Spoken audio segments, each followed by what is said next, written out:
Tonight on UCentral News. Today was Governor Kevin Stitt's last State of the State address. If you were not able to watch the Grammys, Zach Sexton will have your Grammys recap. We still got snow all along the ground. It feels like 60 degrees out here. Bronco Lake still frozen, but we might have some more snow coming along the way. I'll let you know more during the show. The Broncos took the win this weekend, and Phil Rodriguez will have his Super Bowl picks later in the show. Live from Central Oklahoma, this is UCentral News.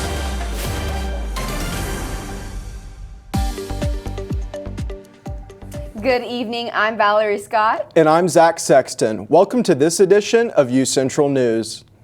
Today was Governor Kevin Stitt's last State of the State address. Stitt started his speech by going over his accomplishments as governor over the past 7 years.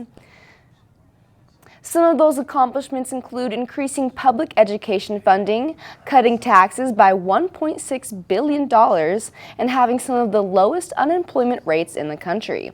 Stitt also highlighted what he hopes to achieve in 2026 legislative session, including capping state spending, eliminating income tax, welfare reform and Medicaid changes, a proposed taxpayer endowment fund, and more. Kevin Stitt's term ends on January 11, 2026.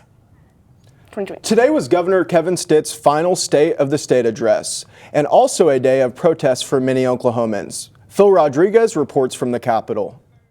Last Friday, January 29th, was a national day of walkouts and protests across the country. But with winter weather already closing businesses and schools and making travel difficult this week, most Oklahomans opted to protest today instead.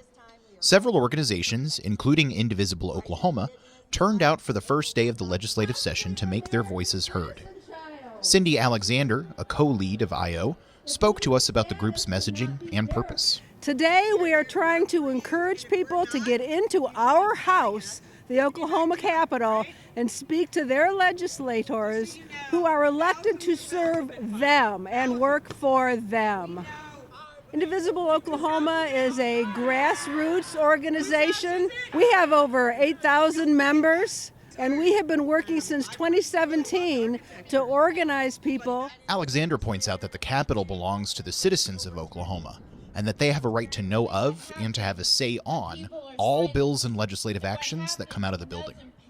There are bills that will send information to ICE when people who do not have legal status are applying for safety net benefits like food and medical care. We want to point out that is not the Oklahoma standard. The Oklahoma standard is not just for tornadoes.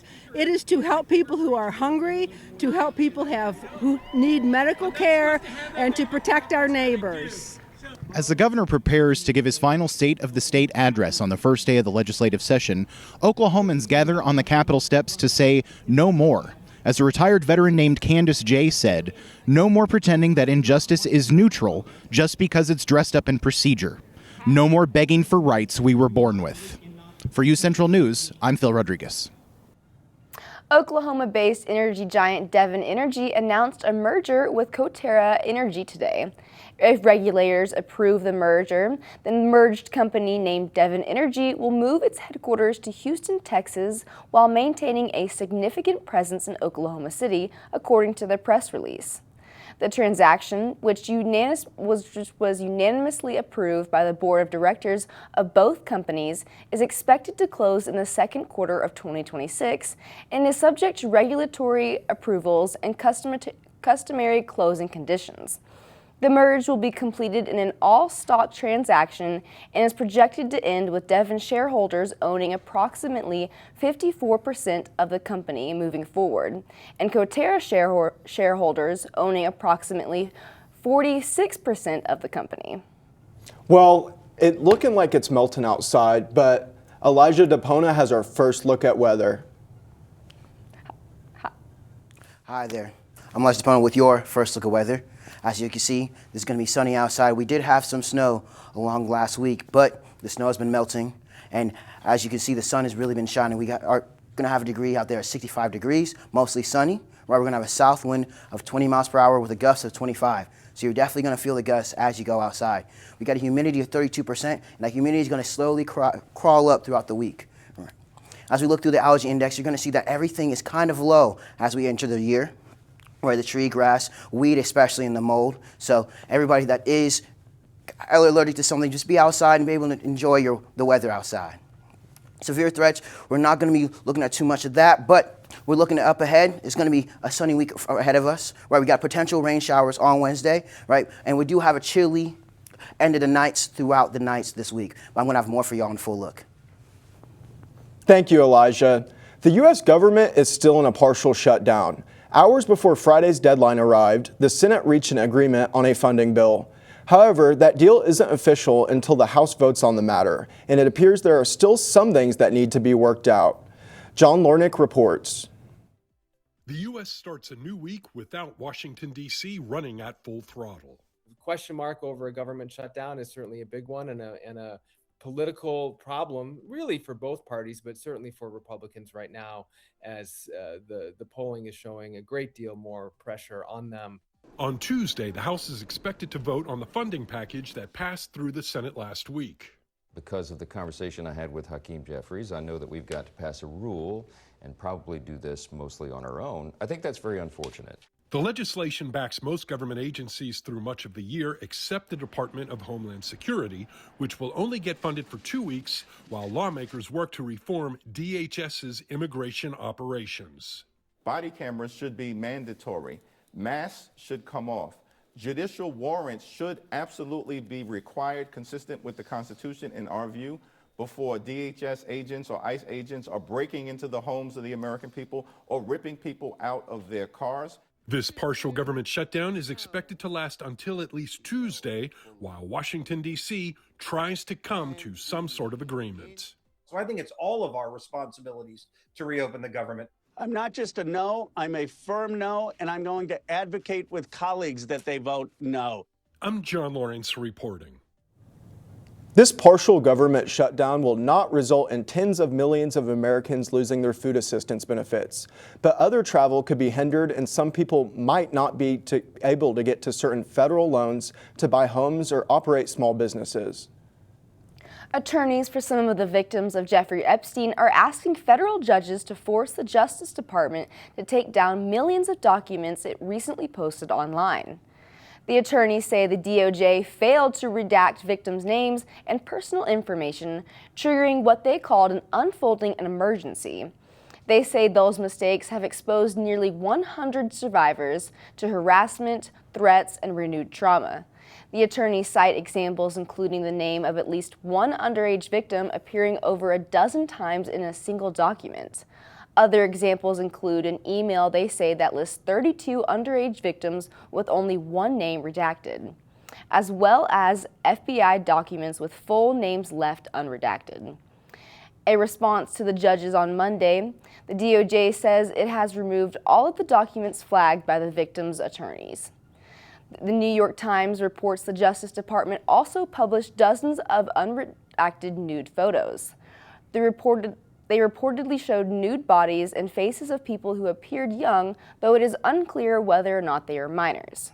Officials say they have largely removed or redacted the images flagged by the Times. In response, a DOJ spokesperson said the department is working around the clock to address victims' concerns and make additional redactions. They said the images will be reposted once proper redactions are complete. Rare earths. Have you heard about these?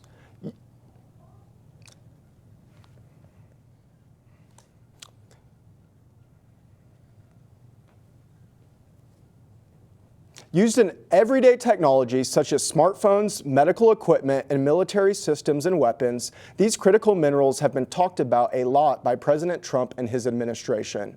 Deals and discussions with Congo, Ukraine, and most recently Greenland have involved these valuable resources. Michael Yoshida has the story. From Ukraine. They have very valuable rare earth. To Greenland. They're going to be involved in mineral rights, and so are we. Even Venezuela. You have minerals, right? All the critical minerals. A recent theme has emerged in American diplomacy. The start of the Trump administration really marked a new chapter of foreign policy. Minerals diplomacy became synonymous with foreign policy. Rare earths are a specific set of metals and minerals which aren't all that rare, but they are difficult and expensive to mine and transform into something that can be used in production. Vital to the U.S. economy and national security, they're in things like smartphones, batteries, medical equipment, and even some cancer treatments. Also fighter jets, submarines, satellites, missiles, and more. Every facet of our national, economic, and energy security is reliant on those rare earths. Right now, China controls about 90% of the world's supply of refined or usable rare earths, a pipeline China spent years building up. The question is, will the U.S. do the same? Over the last year, the U.S. has signed rare earth and minerals deals with countries around the world. But finding supply is only one step. Creating the infrastructure to do something with those rare earths is the other. Can Trump go like Xi Jinping does on a regular basis to American companies and say, will you invest these huge sums of money into something that we don't know will be profitable for 10 years, 15 years, 20 years? In Washington, Michael Yoshida. The Trump administration is set to invest $12 billion into the rare earth minerals stockpile to counter China's dominance in the mineral sector. Now, I have been hearing quite a bit of talk about a second winter weather coming around. So Elijah will have our full look at weather after the break.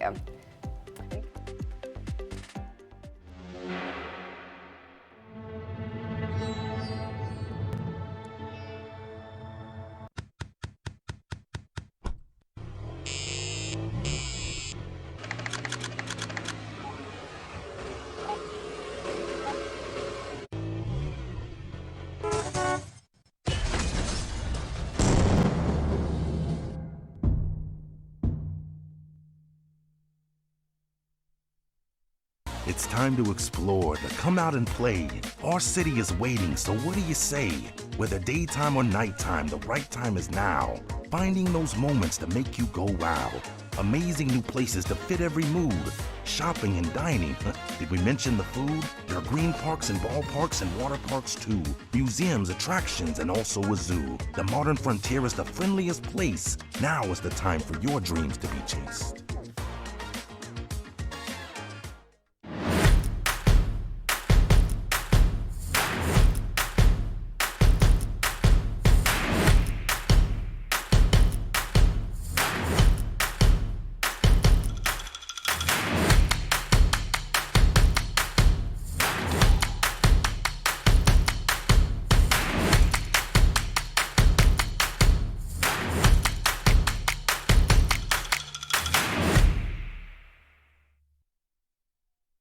It's the Roadway Replay.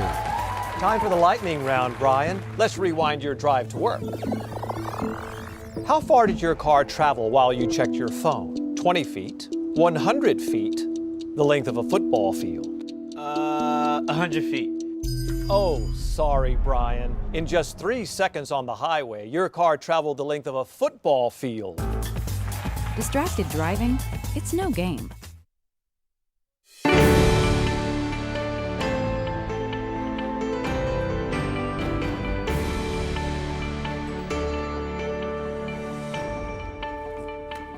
Hi there, I'm Elijah with your full look of weather.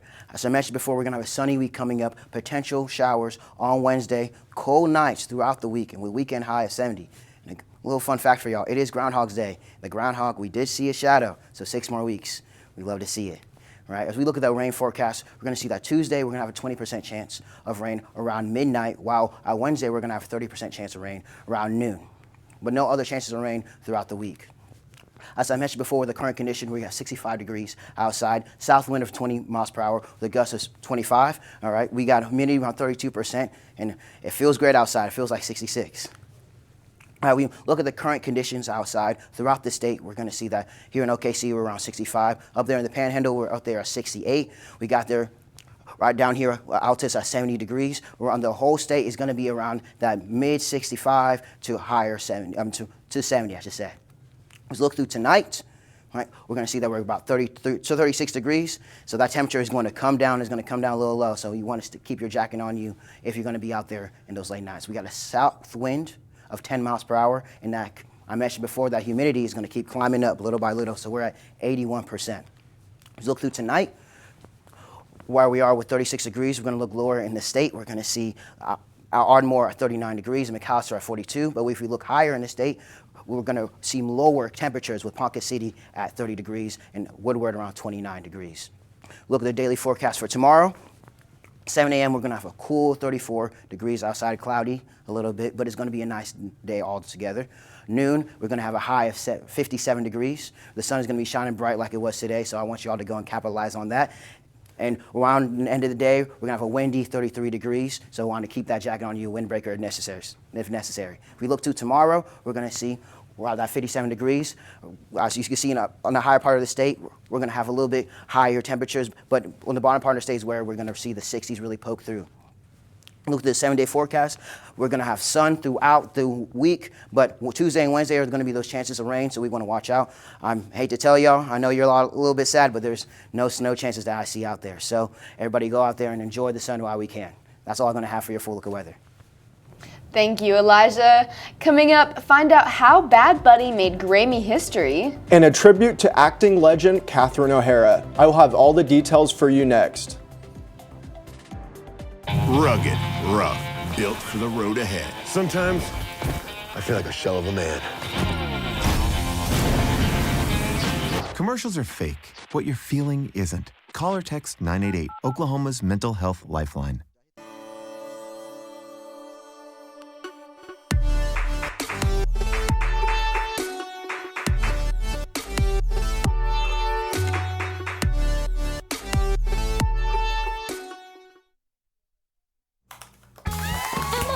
Did you hear?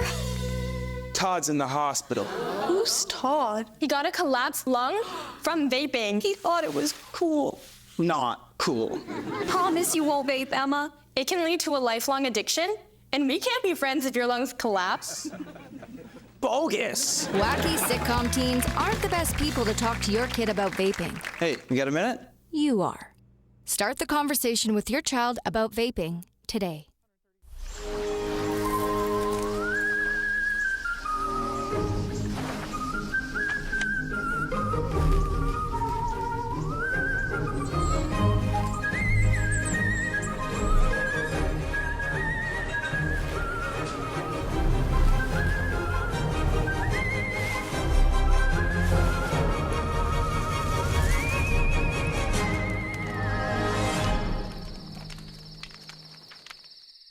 The University of Central Oklahoma grows and thrives.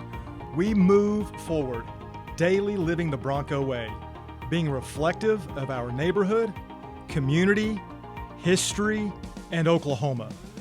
This is what has made us who we are. Oklahoma's Metropolitan University, the third largest university in Oklahoma. This is where movement is. This is the University of Central Oklahoma.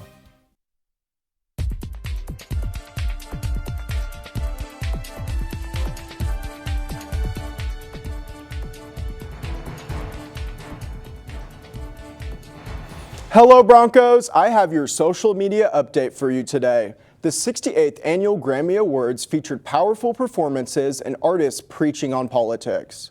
And some big names take home equally big awards. Highlighting only some of this weekend's award winners, Record of the Year was won by Kendrick Lamar and SZA for Luther. Songwriter of the Year is Amy Allen, and for our fresh new face for Best New Artist of the Year, Olivia Dean. Song of the Year went to Billie Eilish and her brother Phineas O'Connell. The Grammys lets people make history every year, but artist Bad Bunny stole the spotlight by winning Album of the Year for his January 2025 album. Never before has the Academy's top prize been won by a Spanish language album. Bad Bunny said, quote, "I want to dedicate this award to all the people who had to leave their homeland to follow their dreams." This album was presented by Harry Styles to Bad Bunny, who won the Album of the Year in 2023 for Harry's House, when Styles beat Bad Bunny for the award, which was the first time a Spanish language album was in consideration for Album of the Year in the first place. This is all leading up to the Super Bowl 60 this Sunday, where Bad Bunny is slated to be the halftime performer. Tributes are pouring in after the passing of award-winning actress Catherine O'Hara. She was 71 years old. She passed away Friday at her home in Los Angeles following a brief illness, her representative said. O'Hara's body of work spanned throughout decades and many years, but she was perhaps most famous for her memorable role as the frazzled mother in Home Alone films, her iconic performance as Maura Rose in Schitt's Creek, and her scene-stealing turn in Beetlejuice. Colleagues and fans around the world have been sharing tributes to her legacy, remembering her humor, talent, and impact on generations of audiences. That's all I have for you, Broncos. Back to you at the desk, Valerie.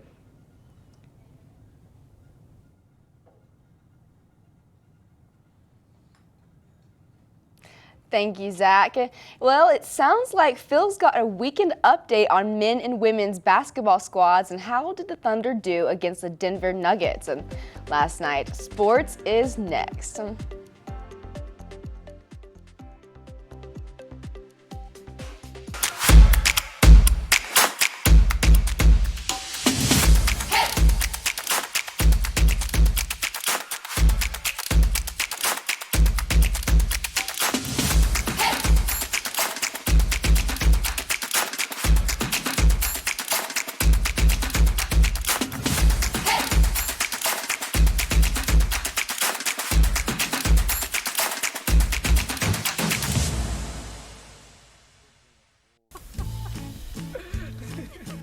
Sometimes it makes everything funny.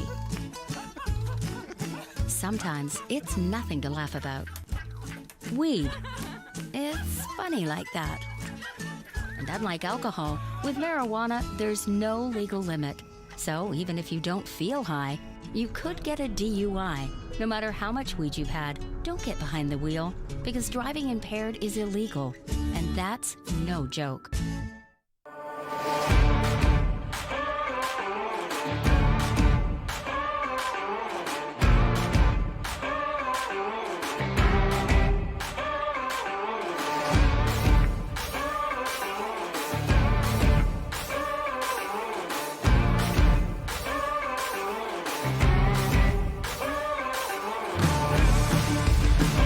Hooves up, roll Chos. Today's a great day to cheer on the Broncos.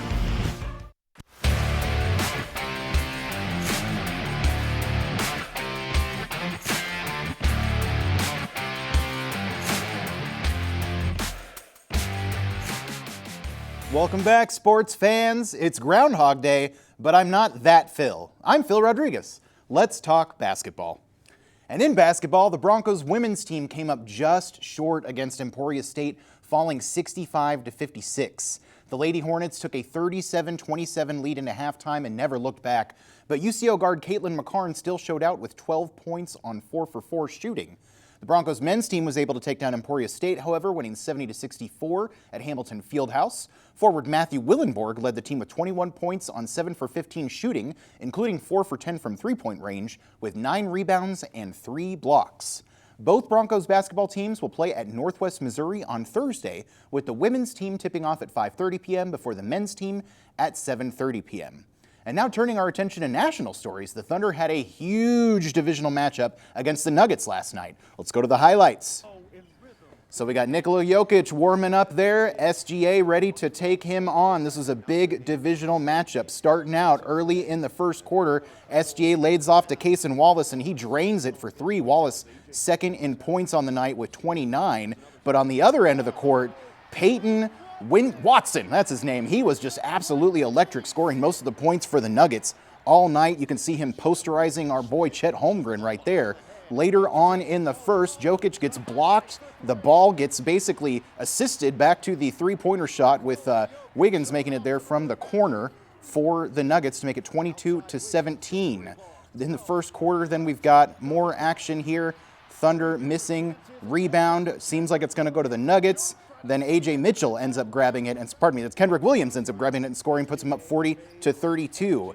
SGA knocking people over and making it smooth like butter. The guy barely misses a shot. 59-53, Jamal Murray lays it off to Jokic. Only 12 points for Murray on the night.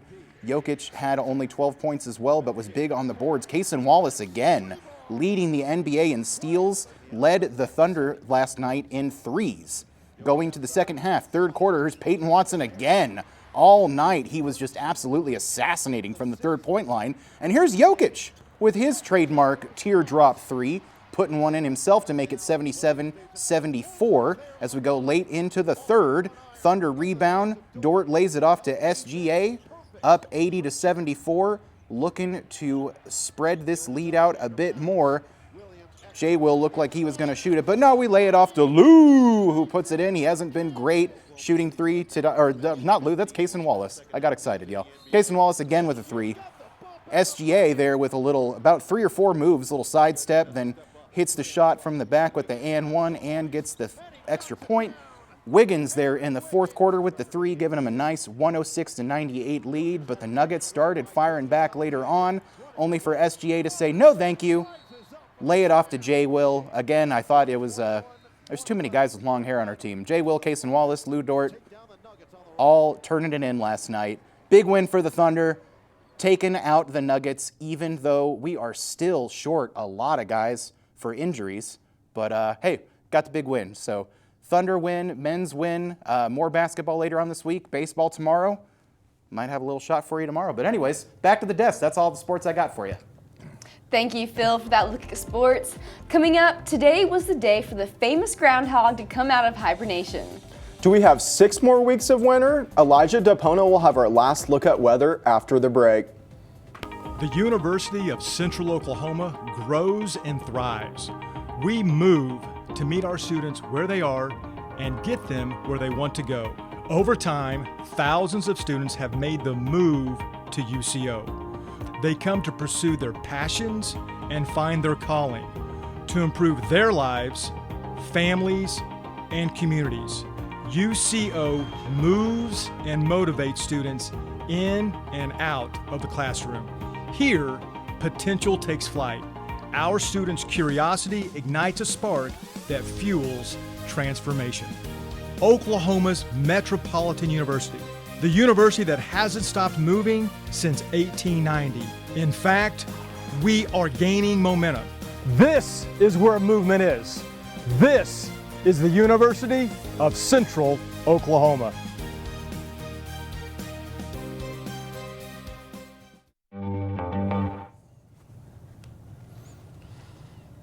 Elijah DePona has our last look at weather. Hi there, Elijah DePona with your last look at weather.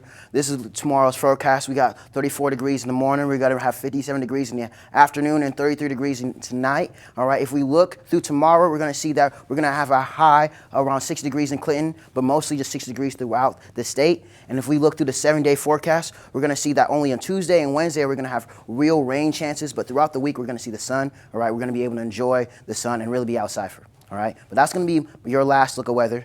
All right. Thank you, Elijah. Thank you, Elijah. Well, that's all the time we have for today, Broncos. My name is Zachary Sexton. And I'm Valerie Scott. Thank you for joining us.